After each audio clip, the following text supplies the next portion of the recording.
계속해서 이제 교회에 대해서 이야기하고 있는 거. 오늘 제목도 충만한 교회 그러잖아요. 오늘은 교회에 대한 중요한 말씀들이 이렇게 나옵니다. 주로 교회는 어떻게 해서 세워져 가는가 그런 말씀이에요. 그 이야기 전에 이제 이렇게 한번 물어볼게요. 만일 성경이 교회에 대해서 교회는 이래야 교회다 하는 내용 중에 내용 중에 이런 것이 있다고 한번 가정해 볼게요. 성도 수가 100명 이상일 때 우리는 그것을 교회라고 부른다. 그럼 우리는 아직 교회가 아닌 거예요. 그렇죠? 근데 성경 말씀에 뭐 그런 말씀은 존재하지 않아요. 두세 사람이 내 이름으로 모인 그곳에 함께 하시겠다는 말씀이 있어도 또 오히려 당시 초대교회 당시 교회는 대부분 가정에서 모였어요. 이만한 장소도 없었어요. 가정에서 모인 가정교회였고 그 지역의 가정교회들의 합이 지역교회였어요. 그러니까 에베소 교회, 그러면 에베소에 있는 가정교회들의 합 뭐 이런 거를 말하는 거예요. 그렇다면 우리는 교회가 분명히 맞는 큰 교회. 그럼에도 불구하고 일반적인 통념은 작은 교회는 교회라고 안 보는 경향들이 좀 있어요. 또 뭐 자체 건물이나 독립적인 예배 장소를 가지지 않으면 교회라고 볼 수 없다. 물론 어느 교단의 교회에 대한 규정에는 이런 게 있다고 하는데 성경에는 없어요. 그렇다면 우리 교회가 맞는 거예요. 그럼에도 불구하고 뭐 이렇게 커다랗게 건물이 없는 교회는 사람들 생각에 교회가 가정에서 모여? 혹은 교회가 이렇게 다른 교회하고 같이 예배를 드려? 이러면 좀 이상하게 생각하는 게 보통 통념이기는 해요. 하지만 우리가 이런 식으로 뭐 그렇게 말하지만 성경에 있어? 성경에 없어? 이런 논리를 펴다 보면 좀 어느 정도 딜레마의 어떤 상황에 가면 딜레마에 빠지는 경우가 있어요. 예를 들면 이렇게도 말할 수 있잖아요. 신학을 한 목회자가 있어야 꼭 교회냐? 어떻게 생각하세요? 글쎄요, 이 신약 성경에는 정규 신학 교육이라는 것이 따로 없었어요. 그럼 집에서 식구끼리 모여갖고 예배를 드려도 그건 교회 아니냐? 이 성경에 있냐 없냐를 가지고 어떤 것을 옳으냐 그르냐를 따지는 이런 식의 논리가 사실은 그리스도의 교회 안에서는 있어요. 물론 이제 성경대로 한다는 것까지는 좋은데요. 어떤 이 성숙함이라는 것이 전제되지 않은 상태에서 교회에 대한 구체적인 기준, 교회는 이런 것이다. 구체적인 기준을 제시하지 못하다 보니까 좀 어지러운 게 좀 있어요. 성숙함이란 어떤 그런 걸 거예요. 시시콜콜 막 요거 해라 저거 해라 뭐 요게 교회다 교회는 이래야 된다 저래야 된다 이렇게 간섭하지 않아도 성숙함이란 그 교회와 성도들이 하나님과의 관계 속에서 뭔가 이렇게 알아서 하는 그런 상태가 성숙한 상태일 거예요. 그런데 그런 성숙함이 없이 성경에 없는 거는 없는 거야 이런 논리를 펴서 각 개교회가 그냥 알아서 하기 이게 그리스도의 교회거든요 보통. 이렇게 돼버리니까 굉장히 좀 혼란스러워요. 근데 이걸 너무 막 까다로운 기준을 제시하는 교단들도 사실은 많은데 그거에 대한 반발이에요 우리 그리스도의 교회는. 그러나 너무 이렇게 반대쪽의 반발이다 보니까 좀 혼란한 기준이 없는 게 우리의 약점이기도 합니다. 이번에도 목사 안수가 며칠 뒤에 있는데 이 목사 안수라는 게 또 성경에 없는 제도다. 목사 안수가 성경에 어딨냐? 이래갖고 이걸 인정하지 않는 분들도 있어요. 그러다 보면 이게 강제성, 그 목사 안수에 대한 강제성, 목사 안수는 이래야 된다는 구체성 이런 것들이 좀 결여되고 안수를 안 받아도 뭐 스스로 전도자라고 하면 그걸 인정할 수밖에 없는 우리의 상황입니다. 성숙해질수록 법이나 규정에서는 물론 자유로워져야 돼요. 하지만 그 성숙함에 이르기 전까지는 몽학 선생이라고 그러거든요. 성경에 어린 아이들을 가리키는 선생님이에요. 그런 선생님으로서의 율법, 그런 선생님으로서의 어떤 규정 이런 것들이 좀 필요하다는 거예요.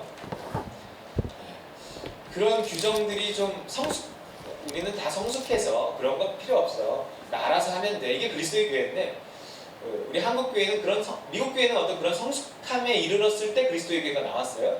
근데 우리는 그런 성숙함이 이르기 전에 한국의 초창기에 그리스도의 교회가 들어와서 성숙한 사람이나 할 수 있는 알아서 해 이거를 하다 보니까 오히려 교회가 자리를 잡지 못하고 오늘의 이런 모습이 없지 않아 있습니다. 여러분 또 인간이 아무리 성숙해진다고 해도요 항상 교회 안에는 어린 사람들이 있잖아요. 그래서 어느 정도의 규정과 법은 늘 필요한 게 우리의 현실이에요. 그러나 이 법이 뭐 점점 많아지고 법이 강조되는 쪽으로 간다면 그런 교회나 사회는 퇴보되고 있는 거예요, 사실. 어쨌든 우리에게는 성경상의 법은 아니라 하더라도 성경상에는 뭐 법이 별로 많이 없어요.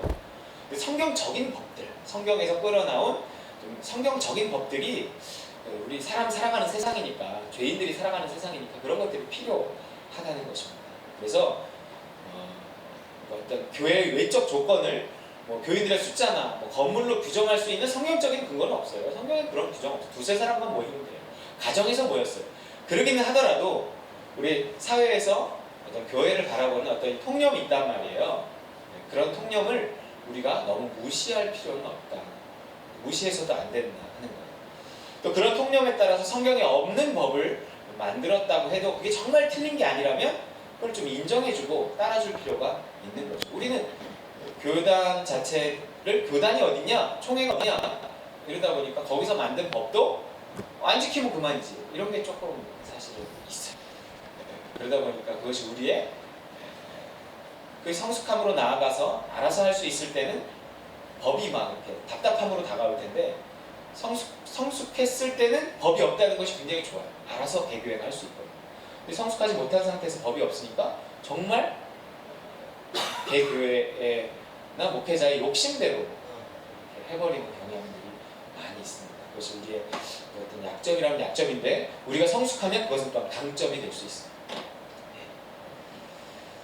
그래서 뭐 예를 들어 뭐 교인 수를 얘기한다면 우리가 숫자에 집착할 필요는 없어요. 그렇지만 숫자를 소홀히 해서도 안 되는 거예요.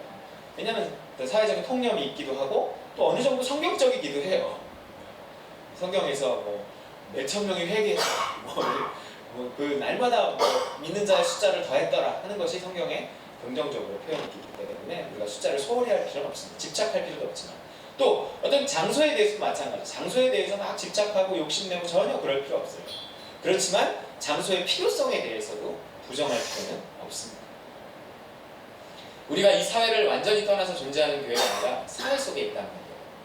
그럼 어떤 사람들의 통념을 고려해서 전도가 방해되는 상태는 아니어야 한다는 거죠. 어느 정도. 자, 그렇다면 교회는 어떻게 세워져 가는가 하는 것을 본문을 통해 한번 좀 봤으면 좋겠어요.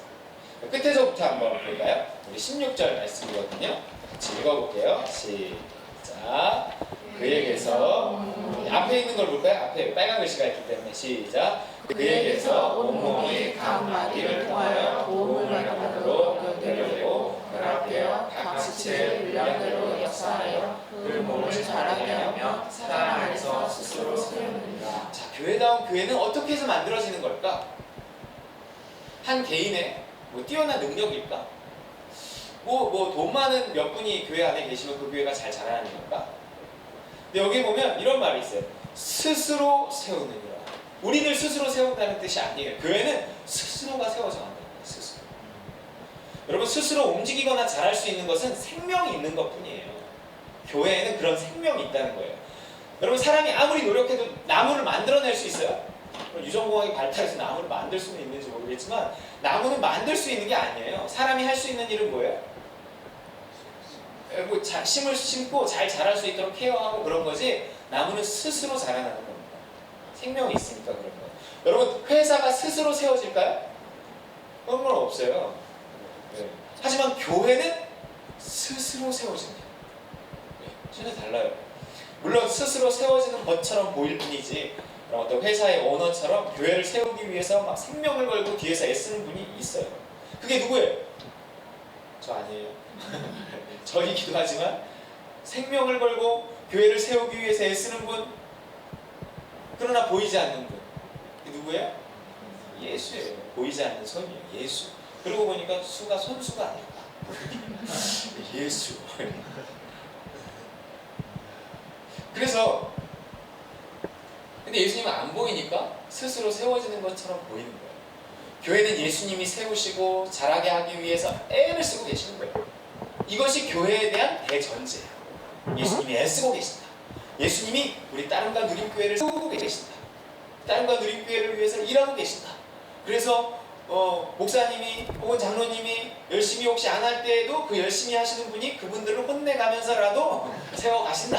이게 네, 대전제입니다.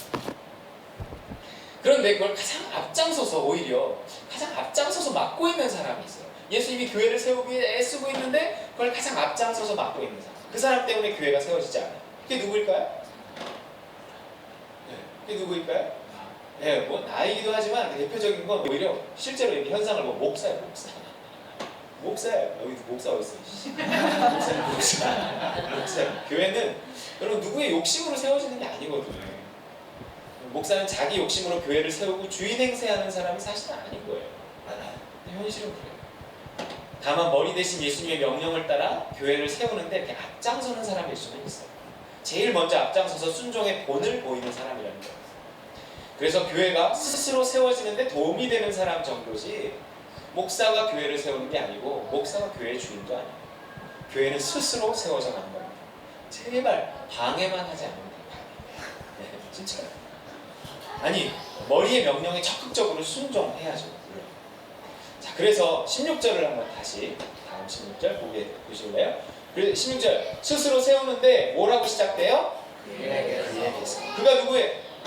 예수. 교회는 예수로부터 출발해서 스스로 세워져 가는 거예요. 예수님 스스로가 세워져 가시는, 예수님 스스로가 세우시는 거예요.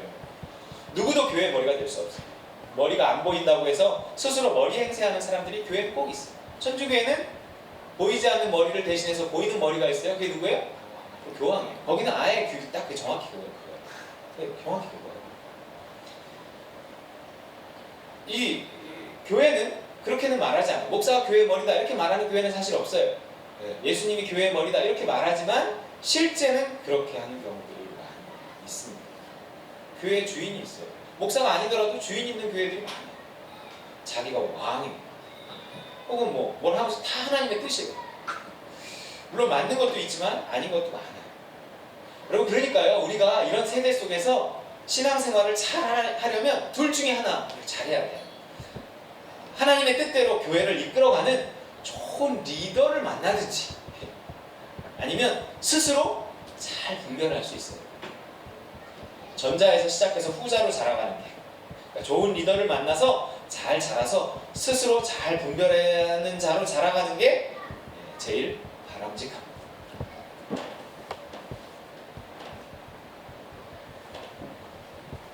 오늘 좋은 교회였는데 이상한 교회로 바뀌는 교회도 많고요. 교회 때문에 행복하기보다 교회 때문에 불행해지는 교회들이 참 많습니다. 자, 우리 15절 한번 볼까요? 교회가 어떻게 자라나는가? 시작. 오직 사람 안에서 참된 것을 하여 범사에 그에게까지 자랄지라 그는 멀리 곧 그리스도라. 아멘. 교회는 어떻게 자라는가? 교회는 어떻게 세워지는가? 어떻게? 참된 것을 할 때 세워진다. 교회는 참된 것을 해야지 세워져 가는 거예요. 그 참된 것이 뭐예요? 교회의 머리 대신은 예수님의 명령을 행하는 것이 참된 것이죠. 그때 자라난다. 머리에게 순종할 때 교회는 자라요. 그 명령이 무엇으로 우리에게 다가와요? 믿음으로 다가와요. 그래서 교회는 우리 교회가 무엇을 해야겠다, 내가 무엇을 해야겠다 하는 믿음이 오면 그렇게 해야 돼요. 개인도 해야 되고 그것이 교회가 해야 될 거라면 교회의 이름으로 또 교회의 말에서 교회가 그 일을 하게 만들어야 돼요. 여러분 그런 마음에 오는 일을 나 혼자만 마음에 왔다고 뭘 하면 안 되고 여러분 우리 장로님도 집사님도 권사님도 여러분 모두도 우리 교회가 이런 일을 했으면 좋겠다 하는 하나님 주신 마음이 있으면 와서 이야기해야 돼요. 몇 명 안 되잖아요. 1000명, 10,000명 되는 교회에서는 잘 안 통해요. 누구를 찾아야 될지 저도 몰라요. 그렇지만 우리 교회는 그냥 저한테 말해도 되고 장로님한테 말해도 되고 집사님한테 말해도 되고 그렇게 말해갖고 우리 교회가 이런 거 하면 참 좋겠어요. 그러면 바꿔가면 된다는 거예요. 그것이 하나님의 뜻이라고 생각하면 그렇게 하나씩 뭔가 행할 때 그것이 참된 것을 행하는 것이고 결국 그거를 통해서 교회는 조금씩 자라나는 것입니다. 믿음대로 해야 돼요. 여러분 참된 것을 배우는 것을 넘어서 토론하는 것을 넘어서 행해야 돼요. 뭔가 행할 때 믿음이 자라고 교회가 자라고 참된 것을 하여 박은혜 선교사님이 믿음이 얼마나 자랐을까요? 그 5, 6개월 동안 여기서 아마 5, 6개월 있는 것보다는 훨씬 더 믿음이 자랐을걸요. 그렇죠. 그 공안나 선교사님, 최호 선교사님 다 마찬가지예요. 아무것도 안 하는 사람은 잘하지 않습니다. 아무것도 안 하는 교회는 잘하지 않아요. 그럼 뭘 어떻게 행해야 되나? 뭐 잔뜩 행사를 만들어서 뭐 스케줄에 따라 움직여야 되나? 그게 일반적인 교회. 라몬교회는 그나마 되게 좋은 교회예요. 주변에서는 그나마 좋은 교회로 소문난 교회. 여기 새벽 예배를 가잖아요. 근데 일반적인 교회이기 때문에 연초에 이렇게 딱 가면 입구에부터 1년 스케줄이 쫙 빡빡하게 붙어있어요. 저거 다 어떻게 하나. 그런데 그 스케줄에 정확하게 맞춰갖고 지난번에 비가 그냥 추적추적 다 내리는데 관광버스 2대 대놓고 효도 여행 가더라고요. 비가 그날 엄청 왔거든요. 옮길 수 없었나 싶기는 한데 비가 그렇게 오는데 관광버스 2대 내리고 그 행사를 꼭 해야 되는 거예요. 스케줄이 있으니까. 그 다음 주에 하면 그 다음 주에 행사가 또 있거든요. 행사가 다 하게 있어요. 그나마 좋은 교회인데 그나마 좋은 교회. 오늘도 지금 무슨 행사가 새벽예배 하는데 이렇게 준비하고 했더라고요. 해야 돼요. 저렇게 해야 돼요. 뭔가를 해야 되는데 그것이 저기도 하니까 우리도 해요가 아니라 우리의 눈높이에 맞는 하나님이 우리 교회에만 시키는 게 있어요. 그거를 믿음을 가지고 그 일들을 해야 합니다. 그래서 어떻게 해야 하냐면 무엇을 하되 그냥 일만 만들어 놓고 막 바쁘게 하는 게 아니에요. 그런다고 믿음이 자라는 게 아니에요. 그런다고 좋은 교회가 되는 게 아니에요. 어떻게 해야 될까요? 네. 어떻게 해야 돼요? 오직 사랑 안에서 참된 것을 해야 돼요. 하나님의 명령을, 예수님의 명령을 행하는데 믿음을 따라 행하는데 사랑 안에서 해야 돼요. 이게 무슨 말이냐면 일단 교회는 사랑이 있어야 돼요. 사랑. 교회는 사랑, 뭘 하더라도 사랑이 있어야 돼요. 그냥 작년에 했기 때문에 한다거나 뭐 그냥 교회가 정해놨기 때문에 억지로 한다거나 이러면 안 돼요. 그냥 지쳐요. 지치는 교회고 우리가 하나님 나라에 속해서 하나님의 사랑이 가득한 우리 교회가 하나님 나라에 속해서 하나님의 사랑이 가득한 교회가 될 때 참된 일은요 끌려와요. 제가 늘 말하는 거지만 참된 일이란 끌려와서 딱 붙어야 돼요. 그래야 그게 내 일이에요. 여러분 막 식욕이 막 끌려갖고 막 먹잖아. 그럼 뭐가 붙어요? 살이 탁 달라붙잖아. 절대 안 떨어지잖아요. 광고 봐서 아시죠? 절대 안 떨어진단 말이에요. 이렇게 뭔가 우리가 사랑으로 충만하면 쫙 끌려와서 쫙 달라붙는 일이 있어요. 절대 안 떨어져요. 네. 그 일들을 해야 된다는 거예요. 그것은 만남이고 기회예요. 우리가 도달한 나 말고 우리가 도달한 하나님 나라의 넓이가 있고요. 우리가 가진 사랑의 깊이가 있어요. 거기에 맞는 일과 사랑을 만나게 되는 거예요. 그것을 놓치지 말고 붙잡아야 합니다. 우리 박은혜 선교사님도 우리에겐 만남이었어요. 만남. 시작하자마자 그만큼 우리 따른과 누림교회는 하나님이 기다리신 교회고 기뻐하시는 교회라는 사인이었어요. 여러분 그거 못 느꼈어요? 저는 그걸 딱 보면서 하나님이 이 교회를 기다리셨구나. 저는 박은혜 선교사님 딱 가는 거 보고 딱 느꼈어요. 아무나 얻을 수 없고 잡을 수 없는 기회예요. 수십 년 된 교회도요. 선교사 하나 제대로 하지 못하는 교회들이 수두룩해요. 그래서 우리는 잡았습니다. 할렐루야. 몇이나 잡았어요? 벌써 셋이나 잡았어요. 우리가 그들을 사랑하고 후원하고 기도하고 하면 적어도 우리에겐 그것이 선교입니다.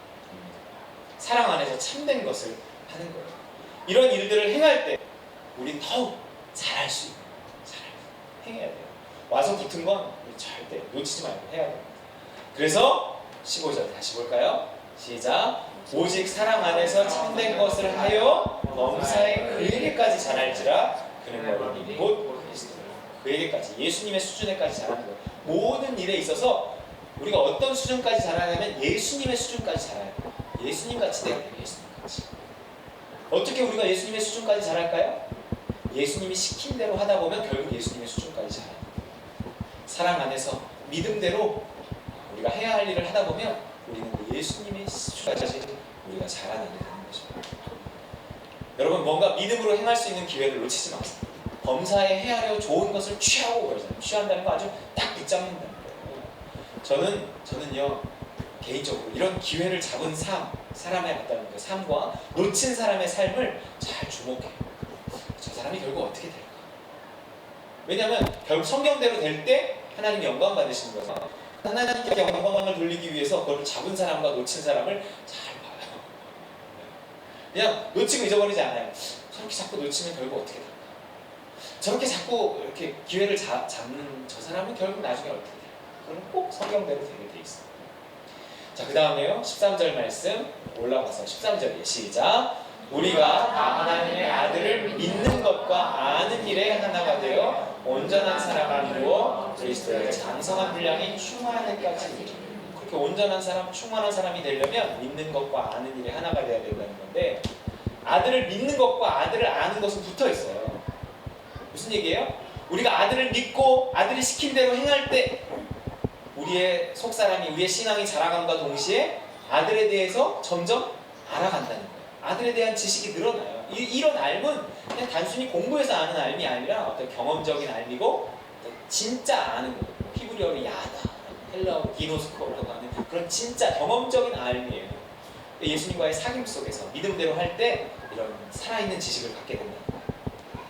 그렇게 믿음을 따르고 믿음이 자라면서 그리스도를 진짜로 알아갈 때 우리는 비로소 온전한 사람, 충만한 사람이 될 수 있습니다. 제가 가르치는 은사가 있지만 그렇다고 맨날 성경 공부 만들어서 막 맨날 가르치기만 한다고 우리가 하나님을 알아가고 믿음이 자라는 건 아니고요. 그게 출발이고 중요하긴 하지만 뭔가 어떤 행함과 실천과 더불어서 가야 되는 거예요. 더불어서 이렇게 실천과 더불어서. 그래서 우리가 그렇게 온전한 사람, 충만한 사람이 결국 될 수 있는데, 여러분 성격적인 충만이 있어요. 성격적으로 막 이렇게 활동적인 사람이 있어요. 그런 충만이 아니고 또 지식 없는 얕은 충만이 있어요. 금방 열심히 했다가 금방 쉽고, 이런 지식 없는 얕은 충만도 아닌 13절에서 말하는 것처럼 뭐라고 그러죠? 온전한 사람, 장성한 분량이 충만한 데까지 어떤 이르는, 이렇게 우리가 믿음을 따라서 살면서 하나님 예수님에 대한 지식이 늘어가면서 그러면서 도달하는 충만, 그러면서 도달하는 온전함은 이런 온전함이에요. 견고한 온전함. 그리스도의 장성한 분량이 충만한 데까지 이른 사람, 온전한 사람이 되어야 돼요. 여러분, 우리 멈춰 있는 것이 아니라 자라나야 돼요. 자라나고 자라나서 어떤 목표에 도달해야 되는 거예요. 우리 교회도 개인도 마찬가지예요. 여러분 어디까지 이르셨습니까? 여러분 자라나고 있어요? 우리 교회는 어떨까요? 자라나고 있을까요? 자라나고 있는 것 같아요. 더 자라나요. 범사에 그에게까지 자라나요. 그런데 교회 안에서요, 여러분 교회 안에서 이처럼 성도들이 자라나고 교회가 온전해지게 하기 위해서 하나님이 세우신 사람들이 있어요. 이건 부인할 수가 없어요. 물론 교회 구성원이 하나님 앞에서 다 평등하고 동등합니다. 하지만 그런 높낮이의 개념이 아니라 어떤 이 질서의, 역할과 질서의 개념으로 하나님께서 특별하게 좀 세운 사람들이 있다는 거예요. 그런 사람들이 누군지를 성경이 말하고 있습니다. 그게 누구예요? 11절, 12절 시작. 그가 어떤 사람은 사도로, 어떤 사람은 선지자로, 어떤 사람은 복음 전하는 자로, 어떤 사람은 목사와 교사로 삼으셨으니 이는 성도를 온전하게 하여 봉사의 일을 하게 하며 그리스도의 몸을 세우려 하십니다.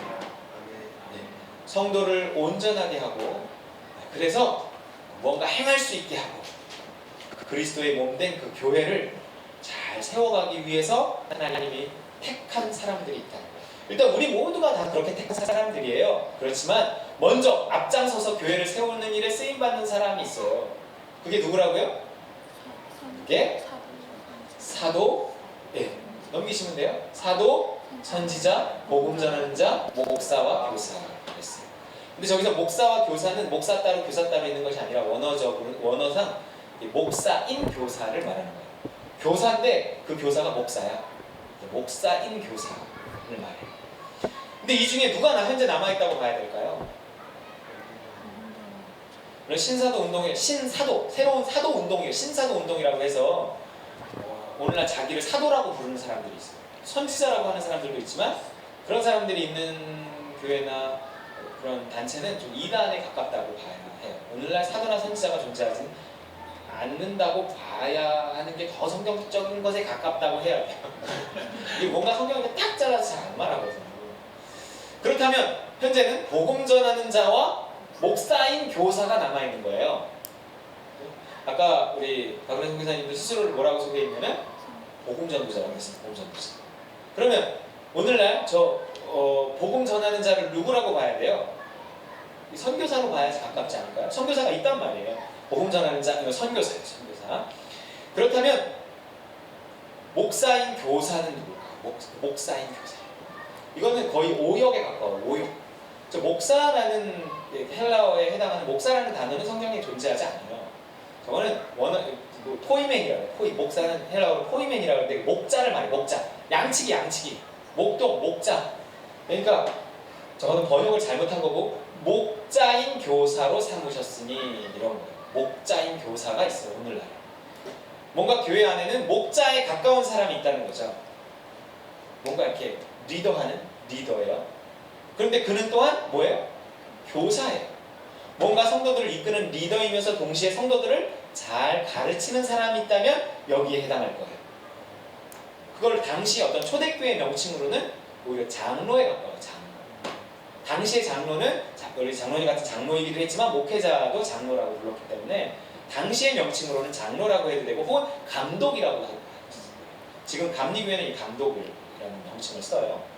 근데 뭔가 지금 현실에 맞는 단어를 찾는다. 그래서 복음 전하는 자는 선교사다 이렇게 명칭을 한다면 당시의 목자인 교사는 오늘날의 명칭으로는 뭐가 될까요? 그게 목사에 해당한다라고. 앞글자와 끝글자를 따보세요. 목자인 교사, 이건 목사가 되잖아요. 네. 그래서 목사예요, 목사. 그리스도의 교회에는 이에 대한 논란이 있어요. 하지만 전 개의치 않아요. 여러분, 언어라는 것은 사회적인 것이거든요. 성경에 있냐 없냐를 떠나서 언어는 사회적인 것이에요. 그렇다면 성경에 있고 없고를 떠나서 오늘날 사회 속에서 통용되는 단어가 있다면 그걸 잘 쓸 필요가 있어요. 전도자도 좋지만 그것만이 옳다고 하는 것에 동의하지 않아요. 오역이 됐든 뭐가 됐든 그 의미를 담고 있고 사회적으로 통용되는 목사가 저는 맞다고 생각합니다. 오히려 단어의 논쟁보다 더 중요한 것은요, 그 이름을 가진 자들이 그 역할을 제대로 하고 있느냐 아니냐, 이게 더 중요하다고 생각해요. 그 역할을 하지 못하는 사람은 그 이름을 가졌더라도 하나님이 세운 사람은 아닌 거예요. 신학을 하고 목사 안수를 받았다고 하나님이 세운 건 아니에요. 자, 보세요. 누가 세우는지. 누가 세운다고요? 잠깐만요. 예, 누가 세운다고요? 그가 세운다. 그가 어떤 사람은 사도로, 어떤 사람은 선자로, 목사와 교사로 삼으셨습니다. 그가 삼으셨다면 분명 그렇게 세워진 그들은 성도를 온전하게 하고 봉사일을 하게 하고 그리스도의 몸을 세우는데 쓰임받아야만 하는 거예요. 하나씩 볼까요? 첫째, 성도를 어떻게 하고? 네. 그 앞으로 한 번 더. 예, 성도를 온전하게 하고, 성도가 자라나는 일에 쓰임받아야 되는 거예요. 그것을 위해서 가장 먼저 목사가 해야 될 일은 뭐냐면 뭘까요? 성도가 자라게 하기 위해서 제일 먼저 해야 될 일은 가르치는 일이에요. 그러니까 목자인 교사이죠. 목회자는 무엇보다 교사여야 돼요. 잘 가르쳐야 합니다. 바울이 목회자였던 디모데한테 이렇게 말을 해요. 넘겨보세요. 목회자였던 디모데에 읽어볼까요? 시작.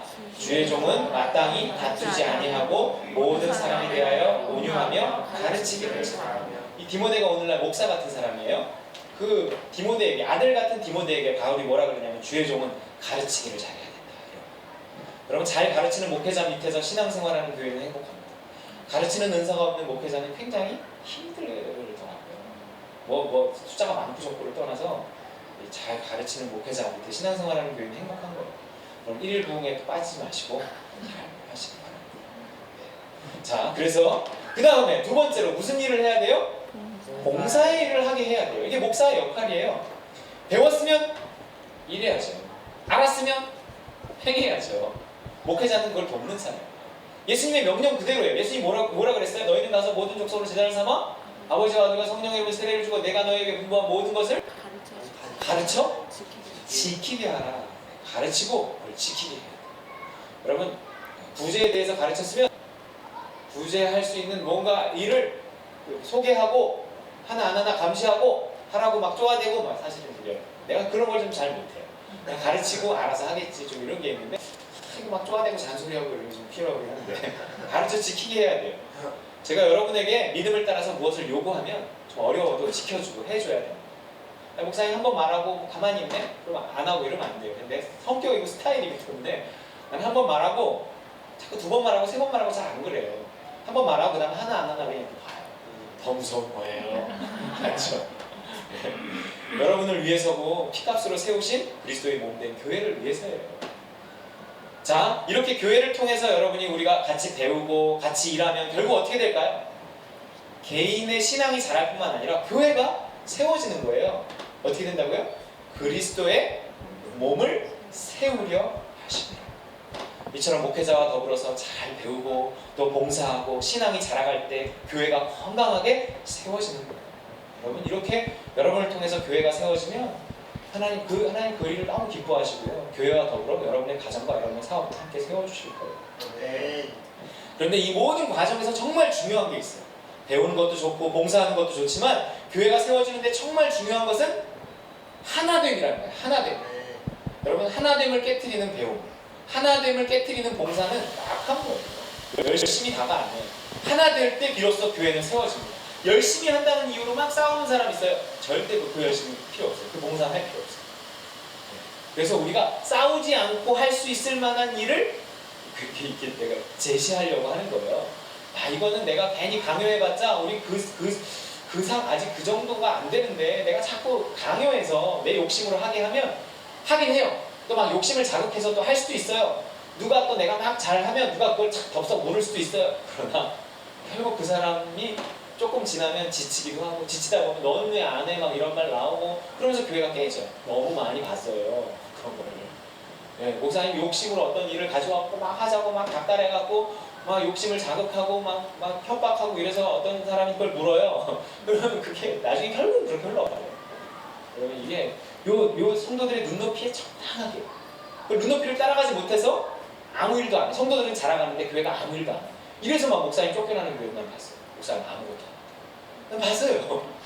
이거를 잘 쫓아가는 게 목회자와 또 우리 장로님들의 어떤 사명입니다. 역할이에요. 잘 제시하는 그래서 가르쳐 지키게 하는 일을 하는 것입니다. 이러고 끝나고 나면 쉬는 시간 식사할 때 뭐 얘기할 것 같지 않아요? 우리 이런 거 하는 게 어떨까요? 뭐 이렇게? 좀 마음에 준비했어요. 자, 그래서 이 장은요 가장 하나됨으로 시작을 한단 말이에요. 우리 시간이 좀 갔기 때문에 뭐라 그래요? 3절 시작. 평안에 매는 줄로 성령이 하나 되게 하신 것을 힘써 지키라. 몸이 하나요. 성령도 한 분이시니 한 소망 안에서 한 분이시요 하나요 하나 계속 이러고 있어요. 이 장을 하나됨으로 시작해갖고 교회 이야기를 하고 있단 말이에요. 이전에 나온 겸손, 온유, 오래 참음, 사랑, 용납 이런 성령의 열매들 이런 것들이 왜 필요해요? 하나 되기 위해서. 우리가 왜 변화돼야 돼요?